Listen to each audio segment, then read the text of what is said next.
Hey there, welcome to In at the End. This was the best episode ever. This might be the best episode of everything. All of the TV. All the TV. Unbelievable. It's crazy. It's crazy. You know how good it is, and then every time going back it seems to get better. Kind of unbelievable. It's really crazy. Shock. I remember this episode. This is obviously a standout episode. Oh, we're talking about college. We're talking about college. 5th episode, 1st season of The Sopranos. Yeah, and this is obviously a standout, and lots of people talk about this episode as like potentially one of the best episodes of TV. It's obvious, like one of the actors won an Emmy for her performance in this episode. There's one for writing too. And there was one for writing. So, like, clearly this is an excellent work of television, if not film in general. But I was just, like, blown away by it this time. And I think there's something about this show, and we've talked about this a lot, how much, like, if I had to pick an art form that I think speaks to me the most, I often say it's short stories. Mm-hmm. And I feel like this is, like, the perfect short story. There's these very... how do I put it? The writing of these characters and the amount that they give you and the amount that they don't give you in the story, but you're able to kind of fill in the blanks.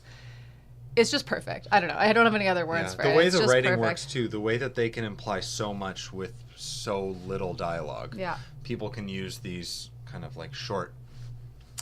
They can just throw out very small things that are actually representative of so many things in their life and who they are. It's incredible. So we feel like we have a lot to unpack for this episode. I believe, I think, well, first of all, I mean, just as a short story, I think it's fascinating to see just how the form of the first season is unfolding for The Sopranos. So you have episode 1 to 4, which is almost kind of like a self-contained unit. And the drama that unfolds in those first 4 episodes... is not really related to today. Is not related really at all, other than setting up the characters. But also, if you think about what happens in the first 4 episodes, this kind of power struggle between Junior and Tony, the introduction of all these characters, even that in its scope is pretty ambitious in terms of what it's putting out there as a story. And I think it's so successful in... kind of wrapping it up in a way so that the show is ready to move on to something like this. And when I was watching this episode, I was thinking, you could watch this episode without seeing those first 4 episodes too. You wouldn't have the same background on characters. You know, it wouldn't be as fleshed out. You wouldn't have the same relationship with Tony and Carmela and the others that you do, but it would still work. It's still this kind of isolated story that is so strong that it could work on its own. Yeah, I like how it's also kind of punctuated. We have these multiple storylines that are only kind of marginally connected together by phone calls and by, of course, parallels that could be drawn between the plots in each of these kind of sub-stories, if you'll call it that. But we have these phone calls. Some of the phone calls are successful, right? Like we have a quick phone call to Irina, who's going crazy about her cousin, right? We have a quick phone call to Carmela that also gets cut short. He said, I'll call you back. Right. I'll call you back from the motel room later. Yeah, when he sees Febby. We have these phone calls. I love the phone calls between Tony and Christopher, right? That's our only really connection back to the world of the New Jersey mob, right? Tony says to him, like, you call Paulie, but we don't see that happen, right? So we just see Christopher in the rain and the lightning. We have Carmela's call to Tony where she just hangs up on him. She's just like calling to see if he's back at the hotel room. He clearly didn't call her back. I think that... There are these kind of two... AJ calls Carmela when she and I keep calling him Dr. Phil. Phil. It just comes out that way. When she and Father Phil are sitting there watching the movie, we have that phone call that we only hear Carmela's end of, right? Yeah. So I like those connections that are there. That stood out to me this It's time. interesting because you kind of have these two isolated stories that are obviously connected through the characters and their relationships, but they do kind of get brought together at a few key points, typically through these phone calls, or at the very end when Tony and Meadow actually come home, and these two worlds kind of come crashing together. And I think that's kind of at the center of this show, is the colliding of two worlds, you know, the mob world and Tony's family world, his two families. And I think that this episode is just kind of a masterpiece because it takes that idea and it takes all the themes and the ideas we've been talking about in the previous episodes, and it's just such an efficient, succinct, amazing, tight script that just deals with all these things and pushes them so much further and deeper than they already have, that I think it just really refines all the material they were already thinking about and working with. Well, and definitely what they do going forward. There's a lot that is kind of has its genesis here. I realized I have one phone call that I forgot from Dr. Melfi. Right.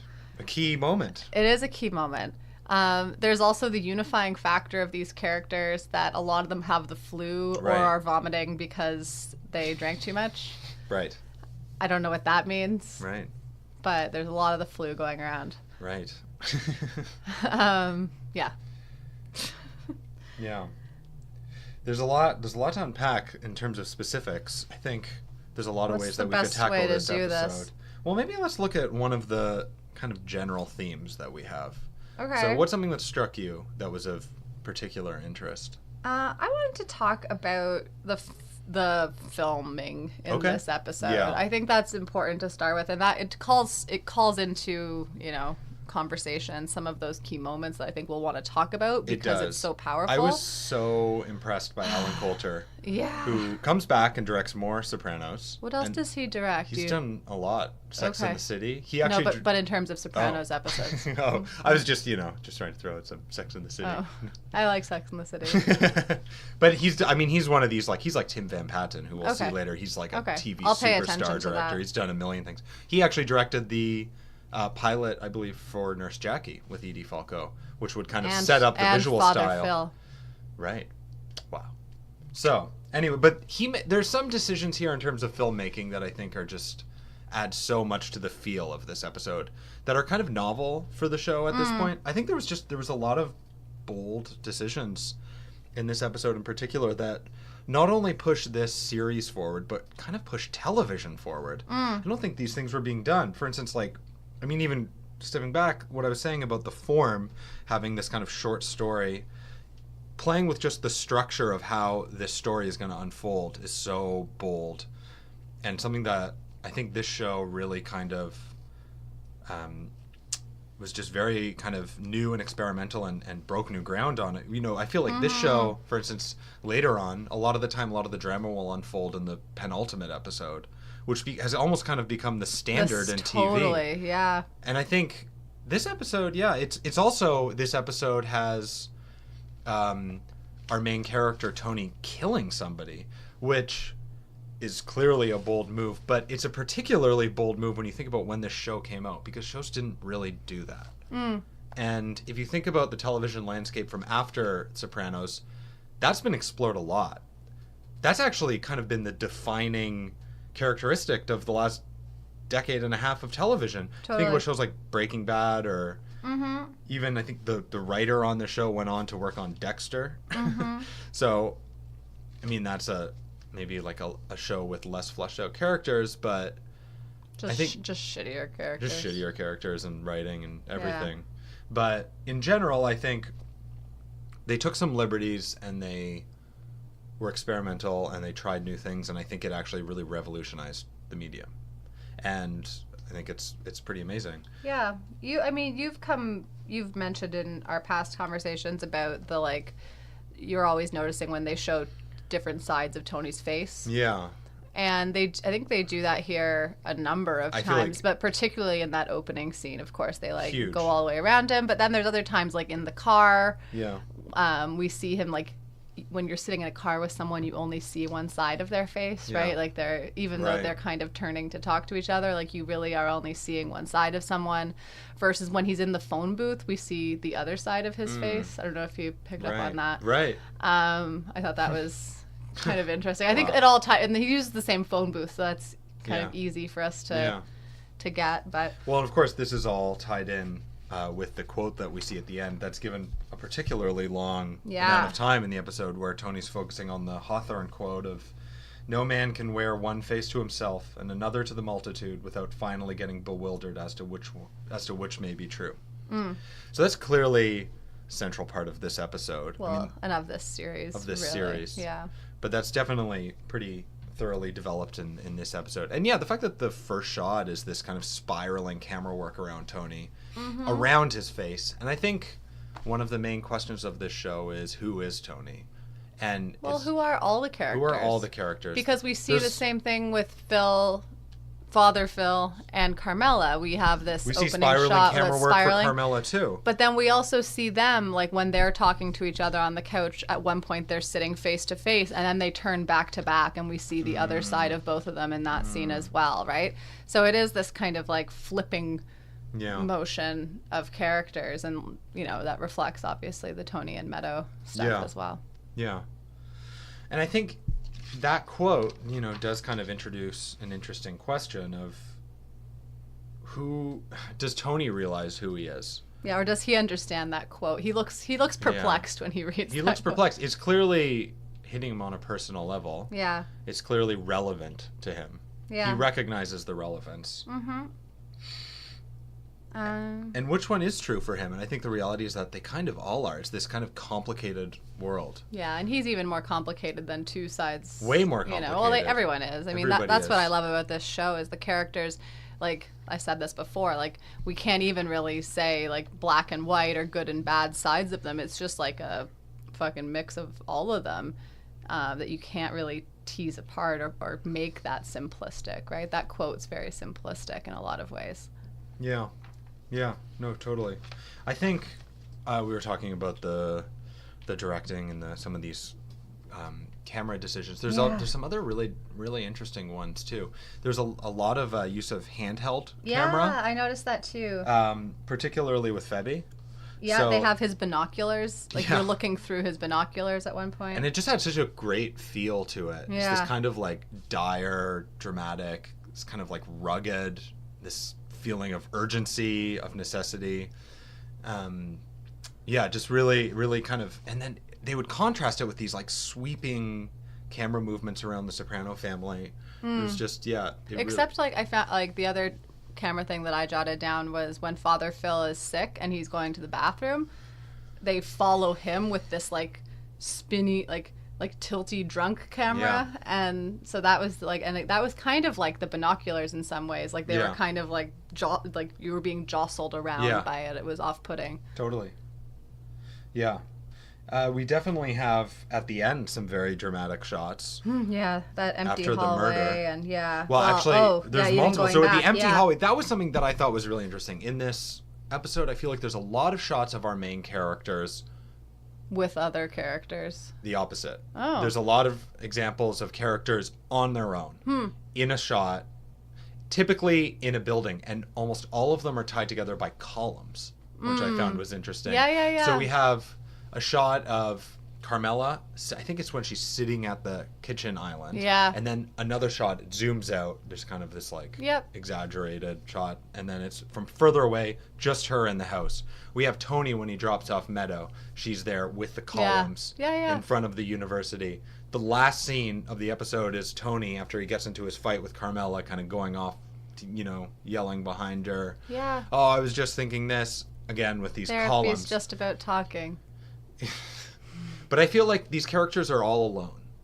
There's a sense of loneliness from those shots. Well, I think the shot you were going to talk about that I cut you off from talking about was with when after he kills Febby, there's this really striking series of nature shots. You see him framed by these like tree pillars almost. And we're looking if you want from to call nature. The shots are really like from a bush. From the bush or the. Yeah. And I have to say, in the last episodes, I've talked a lot about the greenery. Yeah.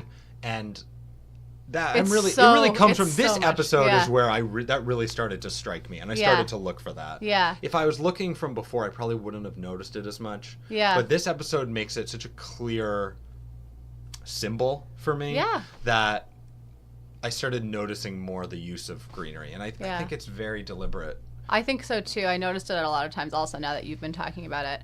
And the other thing that happens in this episode that I think we've brought up in past episodes already are shots looking up when he looks up at those ducks/geese. Yeah, and then down. And then down. Because after the murder, that was such a great shot. So we see the deer, which is why he ends up coming out and ends up being killed. Before actually he walks out of a trailer with ducks in front of it. I know, those wooden ducks. They're almost like totems or something at this point for these characters. My papi used to make those. We used to have a bunch of those ducks. Yeah. But so he comes out and he does murder him, and then he's kind of contemplating it, like looking out into nature, which we've been kind of tying to eternity and the afterlife, and nature.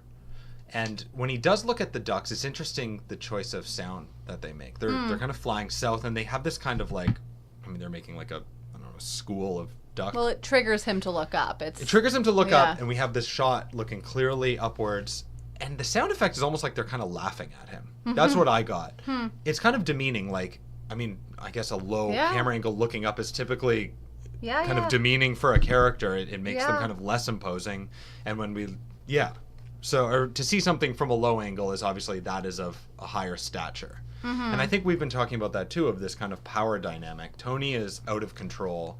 There is something above him, and he's kind of trying to contemplate his place in nature. Yeah. And he looks up at the ducks, and they're kind of laughing at him, I think. Yeah. He murders this person, and he's trying to kind of make sense of things. And he looks up, sees the ducks, which are clearly so central to his psyche, and they just fly away. And then we look down on him in this very kind of, I mean, we've talked about emasculation. I don't know if that's the best word, but we're like above his head. Yeah, we're above him. Yeah. Nature is above him. The ducks are above him. Yeah. No, that's interesting. We see a few other, like, I don't know if you want to call it nature or what. There's definitely a number of times where it's behind different characters, like through the windows and stuff like that. And I want to talk about the storm and lightning separately, if you don't mind. But the other thing that I noticed this episode was kind of like how the deer is what brings Febby over to where Tony then kills him. When he goes to his house earlier in the episode at night when he's in the hot tub, it's a dog that like starts to bark, which alerts him to this whole he wasn't aware of Tony before that, right? That's when he first realized like someone might be watching me. So it is this kind of like how nature can kind of impact us. And I love that scene too where he goes there and just the efficiency of the writing too, like he's in the hot tub with this like beautiful young woman person, and then you're kind of the mother of his children. Well, this is what I'm getting toward. The first impression is different than how he's with a naked woman in a hot tub. He's with a naked woman in a hot tub, but this child walks out and says like, "Mommy, Daddy, like I'm looking for you," and it immediately changes the context of the scene. Yeah. And the reason why I think it's interesting is because we're looking at these people as gangsters. Is he a gangster? Right. Well, that's more related to gangster activity. Yeah. But all the writers had to do is have a kid come out and call him Daddy, and okay, well now we know he has a family. If he is in witness protection, that also implies that he's probably changed in a lot of ways. Well, or so you'd think. Or so you'd think, and that continues to unfold through these kind of seemingly throwaway lines. Yeah. Like when he's in the trailer and he's talking to the people about murdering Tony. You're not going to get another bag from me. Exactly. You're not going to get... And so good. I don't even know if I noticed that in previous viewings. Yeah. But to think that he hasn't gone straight. He's still dealing. He's in Maine, and he's still dealing in this kind of underground world that he hasn't changed. Yeah, it's pretty fascinating. I know. Well, and I like that kind of in contrast. So, like, someone who's, like, quote unquote, like, gotten out, right? Like, he ratted and he's in witness protection. But this is the first time we also hear Tony refer to him, like, be like, oh, if I wasn't, however he says it, he talks about potentially being, to rebel in my family would have meant to be a patio furniture salesman. Yeah. Right? And that's the first, and that comes up again and again. So it's interesting to think about for these guys, well, for everybody, like if they weren't in this life, who would they be or what would they be? And is that really possible, right? Like, is it possible for Febby to rat on all his pals and then go and live this life in Maine as a travel agent? Would it be possible for Tony to have ever been a patio furniture salesman? And that's something I think we'll come back to. I don't want to spend too much time on it in this episode, but it is the first time that we kind of get glimpses into that. Yeah. Well, and I think they talk about it too when Tony's talking to Meadow at the very beginning. He's talking about, she asks him, you know, why did you go to college? Mm-hmm. That's when they bring it up. Yeah, and he says, well, you know, I come from a working class family. And she says, well, were they anti-education? And, you know, they have this conversation. And then eventually when they're talking about the mob, he says, you know, you have to understand, my dad was in it, my uncle was in it. There was a time where Italians didn't have a lot of options. And the logic behind that, I guess, is sound in its own way. You can see why somebody would be drawn to something. But it does beg the question, could he have been something different? Mm-hmm. Could he have... And in terms of, we've seen now that he wears all these different faces, could Tony's life have ended up somewhere else? And I think that's a question that the show keeps on asking. Totally. And I think it's constantly dealing with the kind of psychological level of, how is he's kind of dealing with that himself. So how he reflects on the decisions he's made and how he reflects on if something else was possible. Yeah, well, and Carmela's doing the same thing. Carmela's reflecting in this episode on the decisions that she's made in one way or another. It's also kind of timely because, you know, Tony's reflecting on this while he's with Meadow, who's ostensibly like moving on to this new phase of her life. And I think the ducks are related to that also. In totally. Some, like, I that think loss there is of something control. about him losing his family. But we see her, you know, like, will Meadow ever be able to separate herself from the Soprano family, or is she kind of doomed to follow the same thing as Tony, right? And we'll talk about that as the season goes on. And there's a fascinating line in here, actually, where she talks about, she's like, oh, you know, like, you know, she knows what her dad does. She's like, well, Hunter Scangarello's dad is, you know, a lobbyist for tobacco. And she's like, oh, you know, the lawyers. She talks about lawyers in this way, which is fascinating considering where she ends up by the end of the show. Yeah. And I think that's kind of one of those interesting kind of bookends to the show that, you know, there's so much like symmetry and organization and structure in this show that they're clearly aware of that, and that an opinion of young Meadow is going to be hypocritical. Later on, based on where she says. I think there's like a magnetic pull from the Soprano family to this mafia lifestyle. Yeah, and that's the thing about this show. Like, it's just so beautifully planned out. I just love it. I wanted to go back to animals. One more thing I forgot to mention. And it's just kind of a throwaway, but because of last week, we dealt with a lot of the sea creatures. Yeah. The commercial when Meadow first turns on the radio in the car is about Maine lobsters. Which I also love just in terms of the efficiency of the writing. Yeah, it was so good. That scene we know they're in Maine. Was killing me. Yeah. You're like 2 minutes in. They've already had this conversation about Tony in school, his relationship to the generation above him. Yeah. His excitement for Meadow to be, you know, educated, and there's so much that goes on with that. And then they're in a car within 2 minutes. Now we know they're in Maine through, you know, the sound effects of the radio ad. Mm-hmm. And then she just asks point blank, "Dad, are you in the mafia?" Yeah. And I really don't waste any time. No, I want to come back to that conversation too, because I think we're going to talk a lot about, well, at least I want to talk a lot about kind of confessions and things like that. So let's hold on that one. But the one thing I did want to come to on this, and then I also wanted to talk about the storm, was just how Tony mentions his love of history. And again, this is something I want to revisit these things. I just want to like make this as a note for us to revisit this. He says, "Oh, I used to really like history, you know, like Napoleon." Potsdam. Who we see, we see Napoleon come back, right, in some paintings. The Roman Empire, of course, we've already seen references to the Roman Empire, right? We had that in the episode with the Hasidic Jewish father and son-in-law. Yeah. And they say, where are the Romans now? You're looking at them, right? But when that comes back, and we see imagery related to that, and then, the Potsdam Conference. Yeah. So anyway, I thought those were good things to pay attention to. But I think that really plays into the question of, could Tony have been somebody else? Yeah. And in a lot of ways, he could have been, I think. Yeah, he has skills. He has skills, he has interests, he's intelligent. Yeah. I mean, why not? Like, why couldn't he have escaped this life? It could have been possible. I mean, there is this kind of magnetic pull, but he does have, you know, the interest and the aptitude and the ability to do other things. Yeah. anyways, the last thing I wanted to talk about, in this kind of, we've still gone all over the place, but just in terms of the filming and the structure of the story, I loved the contrast between the people at home in New Jersey and Tony and Meadow away in terms of this storm that was going on. Yeah. And I thought that there were so many great scenes and sounds that were so related to this. So we have, like, on many occasions with Christopher, behind Father Phil, behind Carmela, we have these flashes of lightning that kind of like illuminate them at different times. I just thought it was like very powerful, but also very kind of like a murder mystery kind of, like there was this kind of like overdone effect of it too. It was this like very crazy storm when Father Phil is standing in the outside the door and the lightning's behind him. We just see his like silhouette reflected. It was all very like detective filmy. Totally. I really liked it. I feel like when he shows up, I never know what he looks like. I feel like he looks like some sort of like pizza delivery man or something. He does. Yeah, he's wearing that red like K-Way jacket or whatever.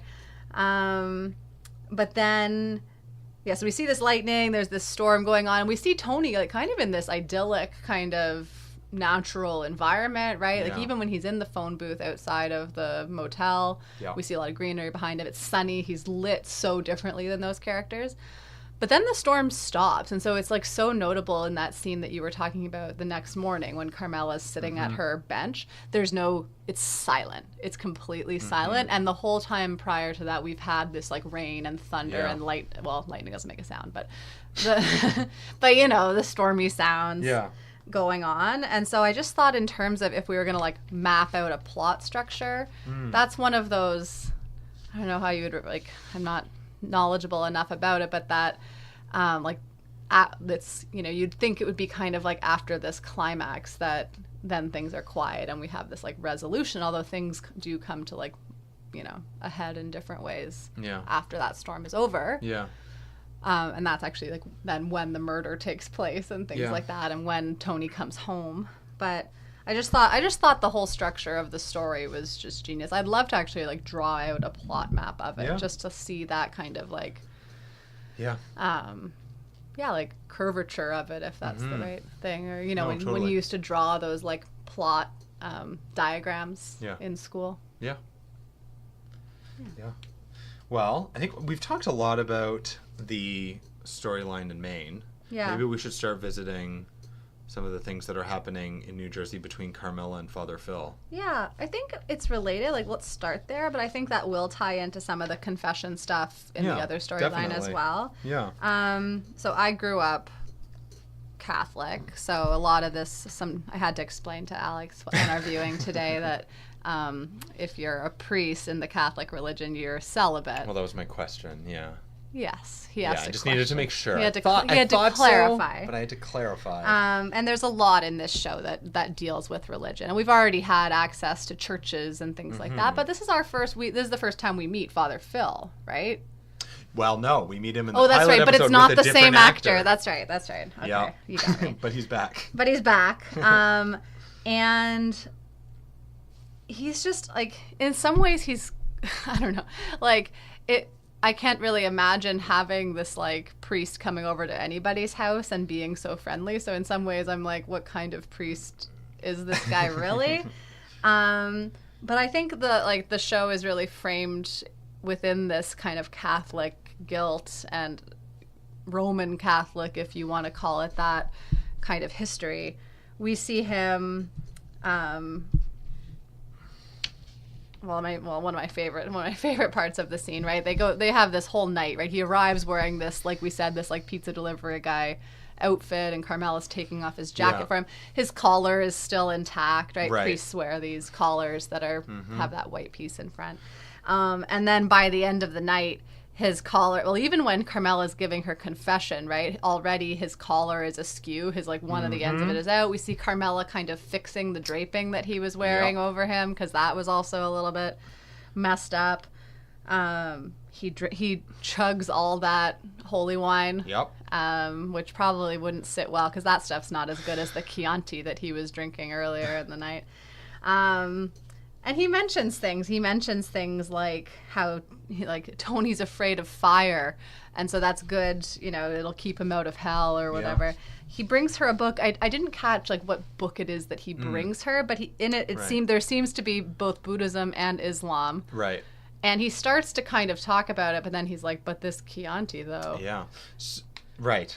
And so he's such a I find having seen him, maybe in Nurse Jackie, I don't know. Whenever I see him, I'm like, oh, this guy, he annoys me, and so, but it's not the acting that annoys me. That guy actually, I think, he's just an annoying character. So this is the first time where I've actually had a very strong opinion on what the intention of that entire dynamic is, and who Father Phil is, and I really think that he just kind of represents hypocrisy. Mm-hmm. I think he's this extremely weak character who's supposed to be this spiritual center for people and offers nothing in that domain. Yeah. And I think it's interesting. I think part of the reason why I brought up that he comes dressed up like a pizza delivery man, throughout the entire episode, he's gradually losing layers of clothing. They're kind of peeling away. And what we're left with is he's wearing this white t-shirt. It's almost stained. Yeah. And that's kind of how he leaves. So I feel like there's this kind of facade of spiritual like a knowledge. Guide. He's a guide. Yeah. He's in touch with the spiritual domain. He's maybe what Tony needs. He's what Carmela needs. But throughout the course of the episode, when I started analyzing what he's putting out there and what Carmela is putting out there, Carmela was putting out some very deep reflections, and she was really reflecting and offering judgment on her choices and her life in a very reflective, kind of she said, honest way. I've forsaken what is right for what is easy. I've allowed evil into the house. Yeah. Around her children, or for her children, for having a nice house, for having for having money. But she's very ashamed of this, and that's how she puts it, which was very deep. She hasn't confessed. I love when I'm sorry, I cut you off, but no. I love when she was like, it's been 4 weeks since my last confession, and then she's like, no, that's a lie. And then she's like, I haven't been to confession in 20 years. And she was really putting her whole self out there in a lot of ways. And all he really had to offer was, well, you must repent, you must renounce all these accents, it's all love. Yeah, exactly. He talks about, so where that ends up is he starts talking about change through love. Mm-hmm. And I think that his responses and his answers are so hollow in terms of these ideas of principles. Yeah, well, it doesn't tell her how to do these things, right? There are all these kind of loosey-goosey things that we can just spout out. Actually, the change through love comes when Carmela brings up these rather insightful, deep questions. She says, well, where's the justice in the sun rises on the unjust and the just alike? And he says it's about love. And what does that mean? No, I feel like there's a meaningless to everything that he puts out. And the way that I feel like he interacts with Carmela is really interesting too. I actually loved the actor's portrayal of the character this time. Mm-hmm. It is annoying. I don't like him as a character. No, but I know. It's actually very sophisticated. Totally. I feel like he is this kind of hypocritical character who believes that he is offering spiritual guidance, but there's nothing there. It's popcorn. Yeah. And I think it is a comment on perhaps this institution, but even the way that he interacts with Carmela, she's looking for spiritual answers and for somebody to help her with these very deep questions of principle and justice. And even the way he's touching her when she asks about it, his fingers are kind of going down her back when she's very uncomfortable just before the confession. Yeah. Also everything's kind of backwards. Everything that he indulges in the episode is the opposite of what he should be standing for. Yeah. The values of the Roman Catholic faith. He's trying to engage in a relationship with Carmela. Yeah. The fact that he doesn't really has nothing to do with his principles or his integrity. No, nothing it's at just all. Him being sick the rest of these characters. Yeah. So he kind of goes against that, which is supposed to be the central tenet of who he is. It's very interesting, and actually, even I feel like some of the main sins, the gluttony, are actually he's kind of engaging in totally in quite a few of them. I love the way the camera work works on this too. I feel like obviously in the confession scene, there's a lot of sexual tension throughout the episode, but some of the decisions they make, for instance, while the confession is happening, we can actually see the bottle of wine between them and the two drunk glasses of wine next to it. And then when we actually go to the communion, the choice to have these incredibly close-up shots they're so sensual. on Carmela's mouth. So sensual, so sexual. It actually brings such a strange meaning to this religious... Eating someone's body. Eating someone's and body. blood.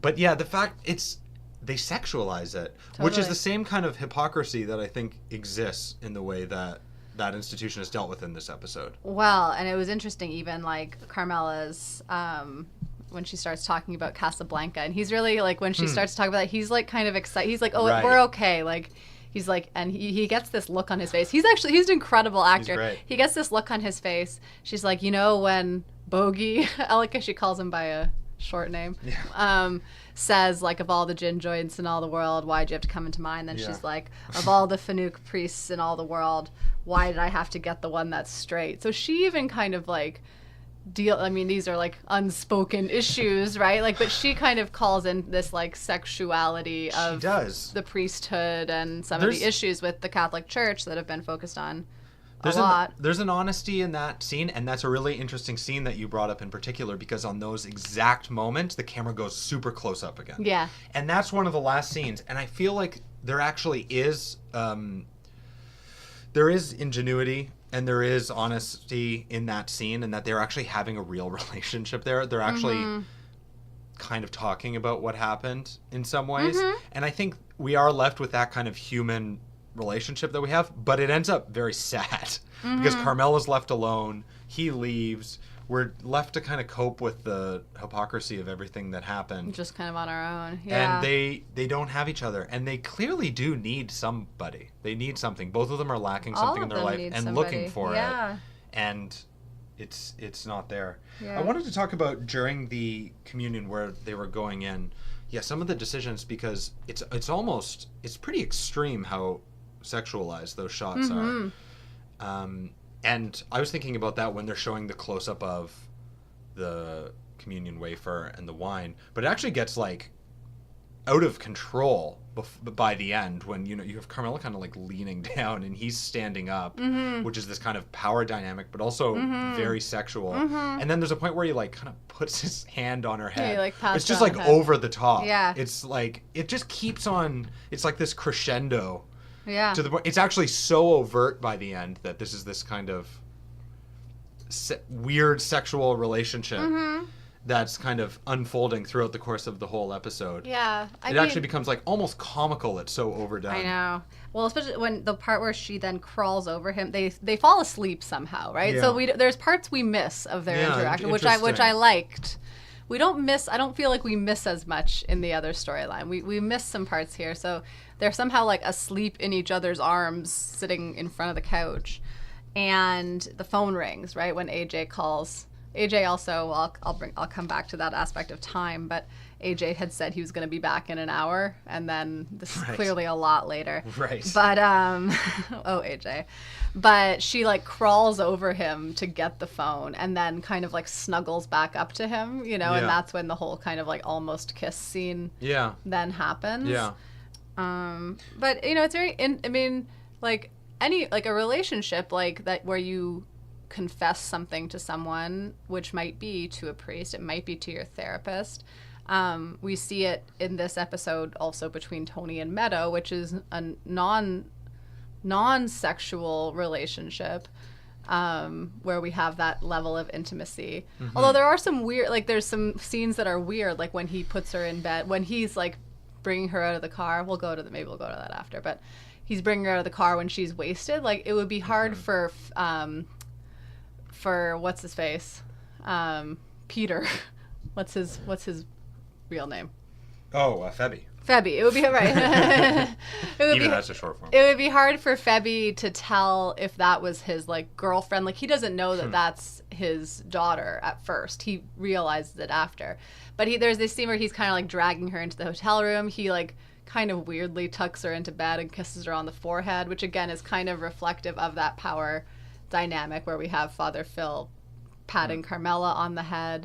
But then we also have this same kind of like confession stuff going on when Tony and Meadow are in the car together, right? So she says it like you now we'll kind of come back around in circle, but she says, "Are you in the mafia?" And I love then she follows up with, organized crime, which I think is really funny. And, Tony kind of shrugs this off at first, but then, tells her a half-ish, not even a half, like a little bit of a truth, right, about gambling. And then he uses this therapist speak with her. He says, "How does that make you feel?" Right. Which I thought was really quite funny. I love then when they talk about honesty there, right? Well, they talk about honesty, in that scene and then in the last scene. But in the first scene, she says, "So many dads are full of shit." And he says, "And I'm not." And she says, "Well, you told the truth about this." Yeah. I thought that was a great exchange. Yeah. And she tries to tell him some truths about herself, too. And she tells him about the speed. Does. But then she gets shut down because telling Eventually. the truth, people are mad at you or people are... Well, actually, in that scene, I disagree. I actually think that brings them closer. He's immediately very upset and say, what do you think was going to happen? But he does appreciate that she said it. And I actually think that shows a lot of integrity on her part. And it does kind of bring them together. And they are actually communicating. And it's actually one of the rare examples of honesty between members of that family in the entire show. Totally. But I think by the end of the episode, it's a very bleak world in Soprano World. And I think it actually ends up coming to a place where the honesty does dry out. Yeah, and there's that last scene, they're in the car "You're again. being honest it's with me, bookended. right? You're being honest with me, right? She says, "Okay." We have that kind of relationship, you said. And I think there's like one of those scenes where, we're supposed to see an actor change in a moment and see it on their face. And Meadow has that. Yeah. We're supposed to see, she realizes that he's not being honest with her. Of course, with his bleeding hand and his, dirty shoes.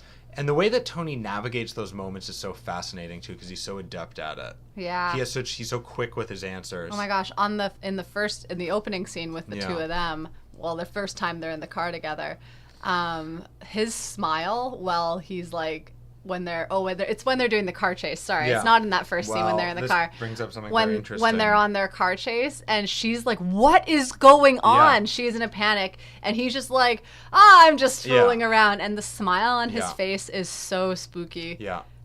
But that, for me, that's fascinating. That was actually a really big thing that this episode introduced, and that's that when we have Meadow asking about, are you in the mafia? And we go to kind of the like psychology of how these characters feel and talking about all these unspoken things that have existed in all their lives. Tony's very anxious. And the way that he looks in that first scene, it kind of almost looks like he's going to have a panic attack at first. He doesn't know how to deal with it. And he's definitely, in terms of the power dynamic, on the kind of defensive lower end. I mean, Meadow is definitely more in control and more kind of interested in the outcome of that conversation.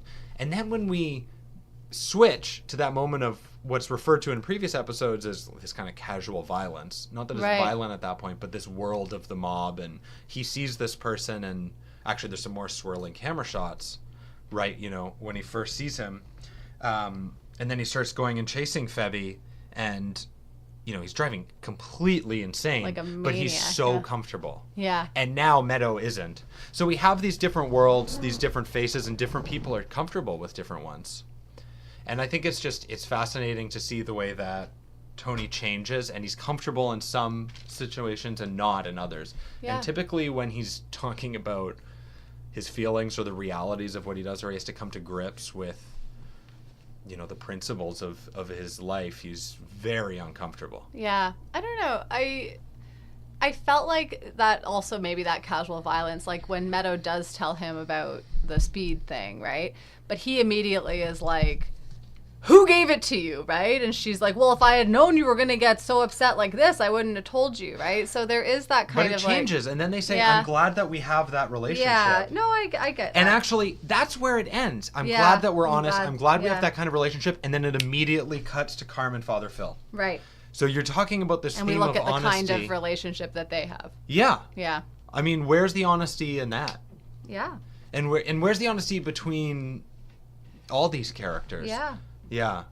So I actually think at that point, for me, that was actually a glimmer of hope, which is rare in this show, but it's actually very optimistic. She comes out and says something that was difficult and very kind of incriminating for herself. But I actually think that they were brought together to be closer through that. Well, there's a good line in there, too, though, where Tony says, when she tells him, like, it's kind of after it gets toned down a little bit. He's like, right under my nose. You'd think you'd know, right? And, of course, he's doing all this stuff under everyone's nose, right? So I thought that was kind of just a funny line, and she says... No, like you'll never know, and of course, she'll never know all the things that he's doing. Carm will never know. She'll never know what happens in this episode while she's doing orientation for a few hours. Yeah, she'll never know. She knows that something happened, but that's about the extent of it. Yeah, if we haven't said it yet, Jamie Lynn Sigler's acting. She's amazing. She's really awesome. Yeah. She's like off the face of the earth now. Like pretty incredible young talent. She is an amazing actor. Yeah. Also, as a complete aside, in the early part of the episode, her outfit that she wears, her pants with the platform sandals. Right. Plaid pants with platform sandals. I had those pants and those sandals, and that's also, I think, why I really love Meadow. Well, I love seeing the kids because it really is, like, in terms of when I was in high school and stuff like that, very... well, one thing that's actually fascinating to me about this show... Oh, sorry, the chopsticks in her hair. I used to do that, too. Yeah. Well, you were... Yeah, so... But one thing that I find fascinating is talking about this show with people for, so many years of different generations is...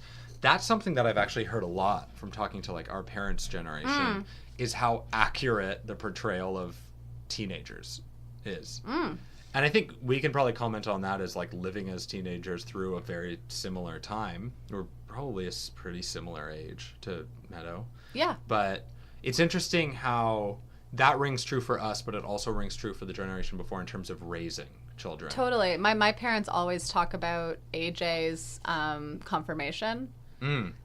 Because one of my brothers was having his confirmation that same year that the show was on and that episode was on. Yeah. They talk about that one a lot. Yeah. I also, coming from a little bit of a complicated family who I don't know if they'll ever listen to this, so I'll put it out there. But I feel like a lot of it is accurate about how much like parents share or how much is known by kids about their parents' relationships. Right. I'll just leave that there. Right. No, it's an interesting question. This show brings up a lot of emotions for me. It does. It's something to think about. I feel like we got to be careful, especially now that we're going in and talking about it this much, because I feel like previous times where we've watched it, I get really messed up, and then maybe at some point I'll tell you how messed up Alex got. Well, it's all good, but it's a very bleak show. Totally. Oh, it's bleak on the world, and I have the tendency to like be a little bleak anyways, so. Yeah. So I think there are these like fleeting moments of goodness and optimism, but they are few and far very between. few and far between. I mean, I think you can count them on one hand for the whole show. But but there's a realness and an attention to detail that's just like nothing else. Yeah. It's pretty incredible. I think there's more still to talk about in terms of the spiritual and their relationship. There was a few things that I thought were really interesting. I think, there was a scene where after the confirmation, they hug. After the Phil, communion. What did I say? The confirmation. No. Yeah, so when Carmela turned 13. Yeah, no. It's okay. Okay, no. I'm your resident This is good. Catholic You're the resident Roman Catholic expert. Okay, I'm not very knowledgeable. After the communion. I didn't want to miss it. There was confession and communion in this episode. Wait. We're talking about the confession, though. Confession. No, I am talking. Okay, confession. I don't know, I'm all over the place, but... What are you talking about? After the confession with Carmela and Father Phil, there's a scene where they hug. That was after the communion. Okay. He gets down then on her level. That's right. Okay. And confession and communion is very confusing to my half-Jewish self. Yeah. Half-Jewish, half-Anglican self. Okay. Well, afterwards, when they hug, Phil seems very happy. I feel like he feels like he's accomplished something and something has changed. And actually what Carmela does is fascinating. She actually adjusts his collar, which is out of place. So that they're on one side of these, I think they're called mantles, so what priests wear around their neck. And it was kind of like crumpled within his collar, but one side of it actually had a cross that should have been visible, right? And so she changes it to show the cross side, versus it being all kind of like crumpled up in his. I think Carmela actually is. It's fascinating. I think she has a lot of integrity that comes through in this episode, and she's searching for answers to some pretty deep questions, and she is looking for goodness, and there is a lot of good in her. Mm-hmm. The thing about this show is that she's placed in this world where everything around her is so hypocritical, so toxic, so destructive. She's kind of constantly brought out of that. She doesn't have a good spiritual guide. No. There's nobody... Well, even the advice she's given in this episode is horrible. So she says, like, she's like, well, I do love Tony. I think... and she's like just trying to be like, well, now and that's what? why I was saying everything about Phil is lacking in integrity. Yeah.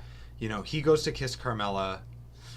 And I feel like even his image is kind of like a representation of his hypocrisy. He's kind of wearing this like short sleeve black shirt.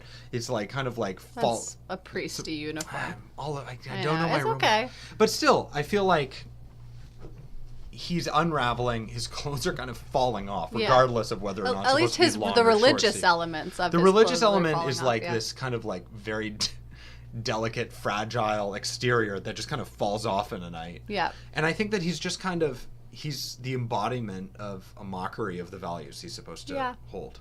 He's also a guy, like, and so in some ways, like, I've always kind of, in some ways, kind of felt for priests in that, like, you know, in terms of intimacy, like, they're really meant to have this intimate connection with God. He doesn't seem to have that great of a hold on it. And so no wonder he's looking for intimacy with somebody else, you know? So I kind of, even though he's very annoying and obviously, like, not a good spiritual guide, or maybe even, like, not a very good person, because he's taking advantage of someone who he's in there's a power dynamic between a priest and anybody. Yeah. But at the same time, like, you kind of feel for him. He's this dude who likes movies and is really hungry all the time. I kind of like it. I mean, like, you're just kind of like... feel very... If there's one character I feel like I have a connection to, is the guy who's hungry and likes movies. Yeah, and he falls asleep at someone's house. I do like to fall asleep, too. Yeah. But, it's I mean, we see... And we'll come back to religion, and we'll come back to those kind of symbols as the show goes on. I think he's a character like every other character in the show. They're not completely good. They're not completely bad. They're somewhere in the middle. He's well-intentioned. They're dealing with their own psychological issues from their own trauma, from their own upbringing, their own families, and they all act in these human, imperfect ways. Yeah. Yeah.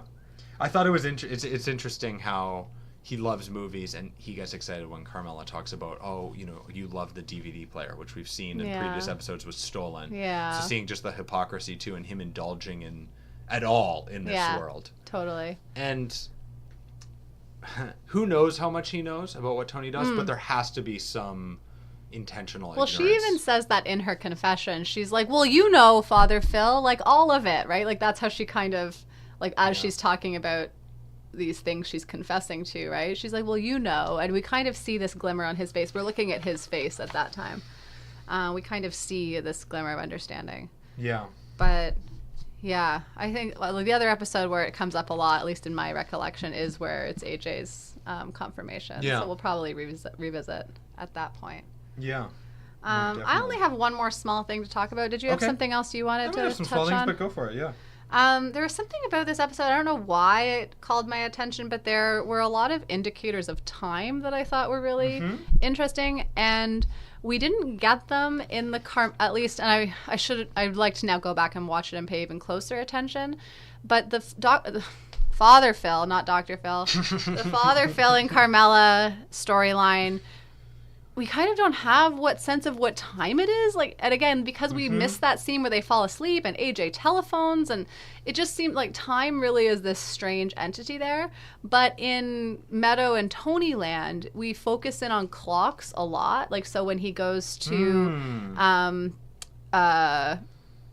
Febby's office. We see the clock there twice in his office when Tony's looking in the window and then when he's in his own office. We hear bells at a lot of different times that are indicating the time. That's actually so we how hear the bells. episode starts. That's the first thing that happens. And at first I was thinking church bells because that was they also sound like. But I do think they were just bells marking the time.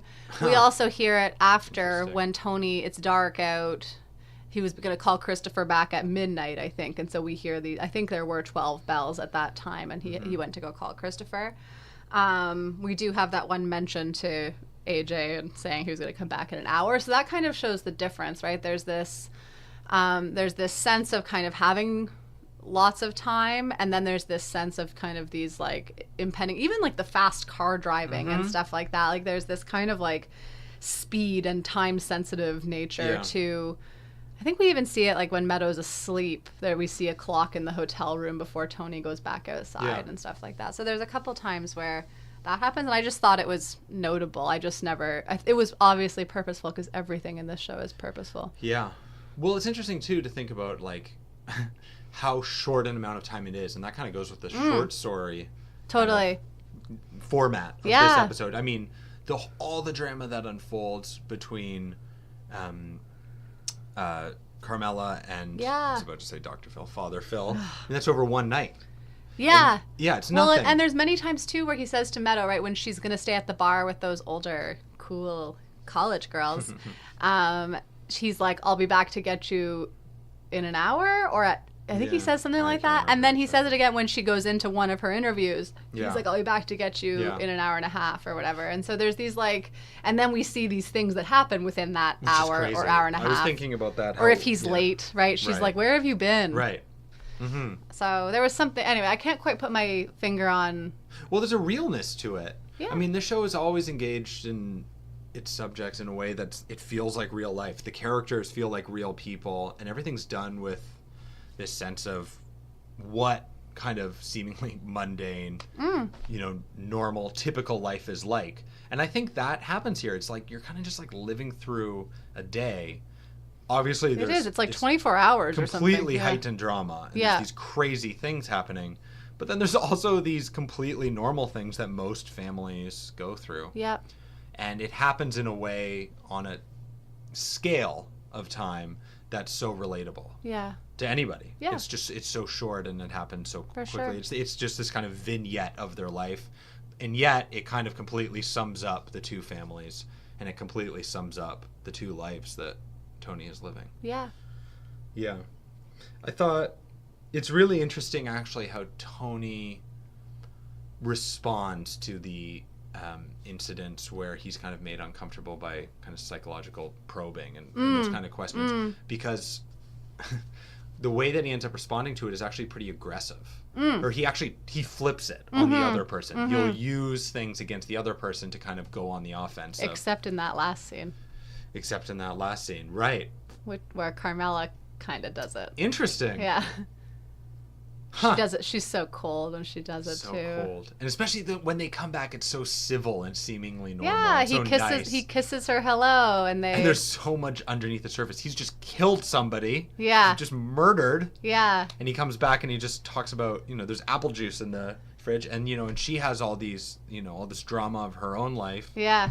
And just finding out, about something that she thinks that he's cheating on her, that he's being unfaithful, and that their marriage is falling apart. Yeah. And she's just gone through but this. She lets him go on. And it's just completely normal. Yeah. So, this show engages with that kind of, like, hiding of what's really going on very well. But he does it a lot. He does it to Meadow, when she says in the end, and this is where I feel like it's actually very bleak, Dad, are you being honest right now? And he has an opportunity, maybe not to be fully honest, but just murdering somebody. And maybe that's part of it. He can't be. It's too far. You can't. He's off the deep end. Like I said, like relationships between parents and their kids, that would not be appropriate. No. But what he does is he actually flips it to be aggressive against her. He's like, you were drunk. Oh, we're going to talk about honesty now, right? And it's like... Oh, I know. He actually kind of takes it out on her. And actually, on the driving, when he drives past their stop, they drive past the motel, and he says, I think it's because you were talking. It's because you were talking. With that smile on his face. I don't know if he's even smiling then. Yeah, he was. He was. Well, it's freaky. Yeah. But but he's taking it out on someone else. In fact, there's a pretty hilarious tiny example of it earlier too between AJ and Carmela when he brings up the food and she doesn't eat it. She says, "Oh, my stomach was, or my eyes were bigger than my stomach," and he goes, "Oh, now you're not going to eat it after all that work." Yeah. And what's fascinating about this is I feel like you can link it all to Livia and the way that she interacts with everybody and she interacts with the world. Well, and with food. With food, but also just with people. And it's kind of like this extremely negative outlook, flipping it, pushing it on to other people, focusing on what they've done wrong. And maybe, I was talking about in the first episode, how we kind of get the sense that Tony's kind of the narrator. So his psychology is kind of framing everything. But, it is an ensemble production and the psychology is kind of existing. We're looking at everybody's psychology. But that negativity that we're talking about, maybe Olivia is the OG. I think she is. To go back to how we ended a different episode. Yeah. Of, this negative, bleak world outlook. Yeah, but who were Livia's parents? We don't even know. And so is there an OG? Is a snapshot. Yeah. Well, yeah, you're right. Yeah. Okay, so maybe she's not the OG. But it kind of it gets passed down through generations and it impacts the way they see the world. We're seeing it. Everybody's interacting with each other in this way. Tony shutting down Meadow, AJ shutting down his mom, Olivia shutting down everybody. But it's interesting to see how it works for Tony to shut down what he doesn't want to engage in. Yep. Yeah, no, he's very manipulative. He's very good at doing that. Yeah. Yeah. Well, I think that's our first episode over an hour. Oh, this God. was a good one for us. Yeah, this was inevitable. Is a good episode. Yeah. Great episode. Probably one of my favorite hours of anything. Yeah. Incredible. So good. I think last time we watched this, you just went back and watched it again right after. I think I did. That's a good I think I did the same sign. with Pine Barrens, though, too, last time I watched it. So. This is the only show I feel, anytime we finish Sopranos, or I finished Sopranos before we were watching it, as soon as it's over, the series is over, all I want to watch is Sopranos again from the beginning. Which is then what we do. Which is typically what happens. Yeah. But I think it's a very... Nothing can... I know I put myself out there last time saying... Or not last time. In the concept of this podcast, is this the end of great TV? Right. I've not seen any episode of TV that can rival that episode. I agree. So, Let's leave it on that. All right. In at the end. See you next time. Bye.